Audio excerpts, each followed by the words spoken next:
Selamat pagi anak-anak. Sebelumnya Ibu ucapkan selamat buat anak kelas 7 semuanya yang sudah naik ke kelas 8.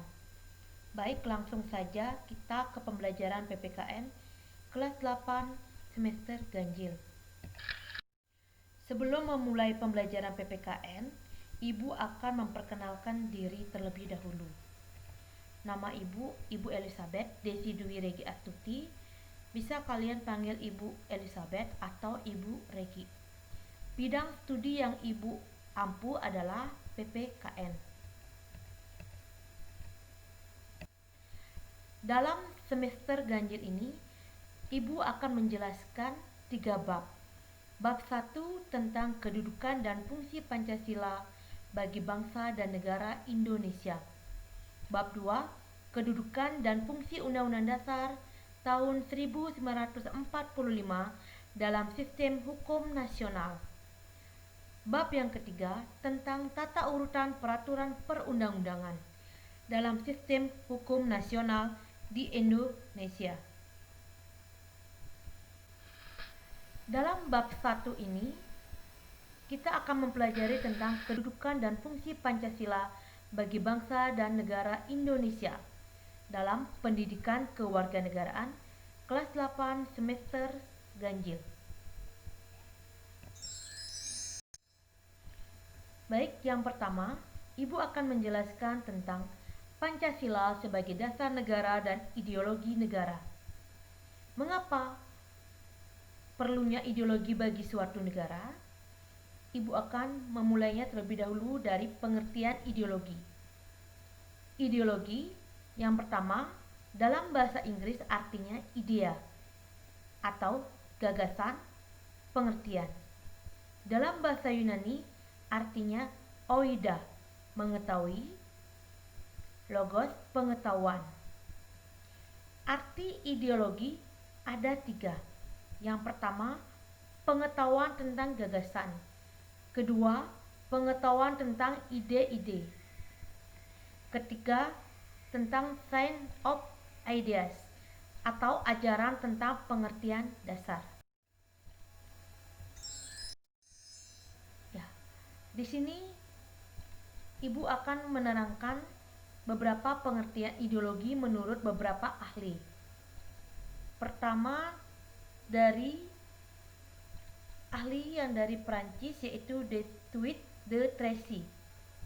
Ideologi adalah science of idea, yaitu suatu program yang diharapkan dapat membawa perubahan institusional dalam masyarakat Prancis. Yang kedua, menurut ahli yaitu Karl Marx, ideologi sebagai pandangan hidup yang dikembangkan berdasarkan kepentingan golongan atau kelas sosial tertentu dalam bidang politik, sosial, dan ekonomi.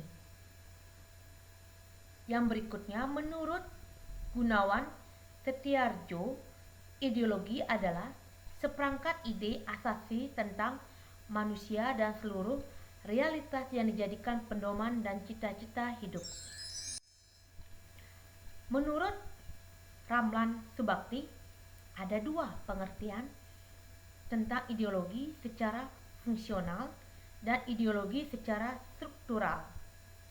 Ibu akan memulai dari ideologi secara fungsional, yaitu seperangkat gagasan tentang kebaikan bersama dianggap paling baik. Di sini ada ideologi doktrin dan pragmatis. Ideologi secara struktural, sistem pembenaran seperti gagasan dan formula politik atas setiap kebijakan dan tindakan yang diambil oleh penguasa. Yang berikutnya yaitu pengertian ideologi secara umum. Pengertian ideologi secara umum, ideologi adalah seperangkat prinsip-prinsip yang dijadikan dasar untuk memberikan arah dan tujuan yang ingin dicapai dalam melangsungkan dan mengembangkan kehidupan nasional suatu bangsa dan negara. Yang berikutnya yaitu tentang rumusan Pancasila. Rumusan Pancasila ini dibentuk pada tanggal 29 Mei tahun 1945 oleh Muhammad Yamin. Pancasila disampaikan oleh Soekarno dalam sidang BPUPKI tanggal 1 Juni 1945. 5 asas yang disampaikan oleh Soekarno. Yang pertama, kebangsaan Indonesia. Kedua, internasionalisme dan pri-kemanusiaan. Ketiga yaitu mufakat dan demokrasi. 4. Kesejahteraan rakyat. 5. Ketuhanan yang Maha Esa. Selanjutnya, PPKI bersidang tanggal 18 Agustus tahun 1945 menjadikan Piagam Jakarta sebagai pendahuluan yang kemudian dikenal dengan pembukaan Undang-Undang Dasar tahun 1945. Pengesahan dilakukan setelah mencoret kalimat kewajiban menjalankan syariat Islam bagi pemeluknya. Sebab dihapus karena adanya keberatan dari pemeluk agama lain.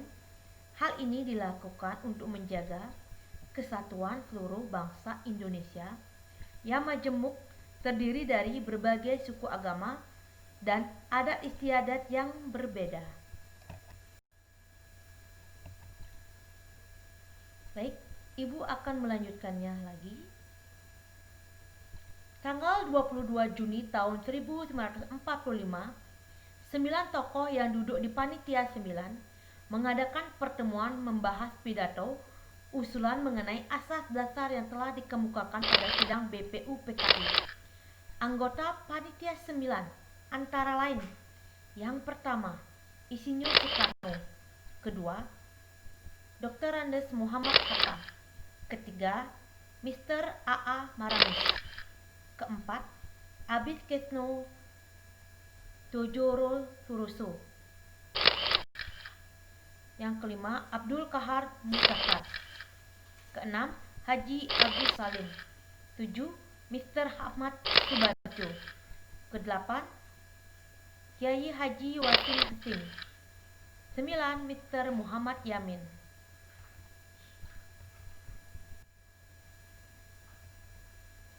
Baik, selanjutnya di sini Ibu akan menerangkan mengapa Pancasila sebagai dasar negara. Pancasila sebagai dasar negara berhasil merumuskan dasar negara oleh BPUPKI. Selanjutnya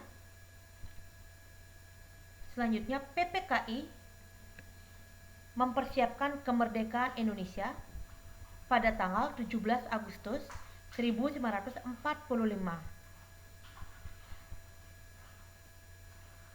Sidang PPKI yang pertama. Dalam sidang PPKI yang pertama pada tanggal 18 Agustus 1945 menetapkan dan mengesahkan Undang-Undang Dasar Negara Republik Indonesia tahun 1945 menjadi cikal bakal Pancasila sebagai dasar negara karena Pancasila termuat dalam alinea keempat pembukaan Undang-Undang Dasar Negara Republik Indonesia tahun 1945.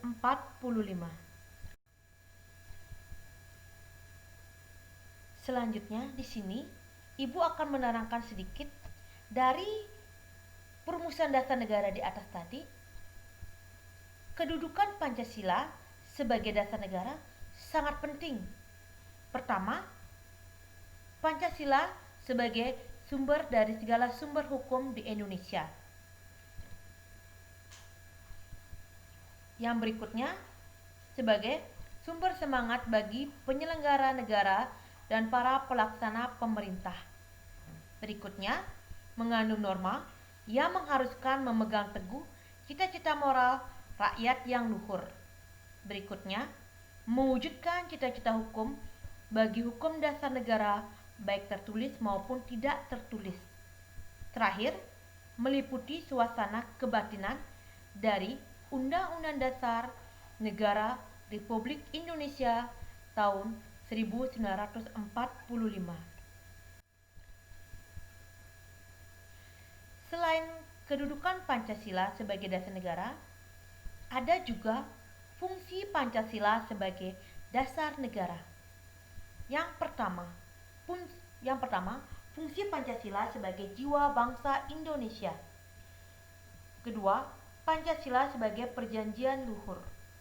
Ketiga, Pancasila sebagai cita-cita dan tujuan bangsa Indonesia. Keempat, Pancasila sebagai moral pembangunan. Terakhir, yang paling penting yaitu Pancasila sebagai sumber dari segala sumber hukum di Indonesia. Baik, sekian dari penjelasan Ibu tentang ideologi. Kita bangga menjadi bangsa Indonesia. Terima kasih.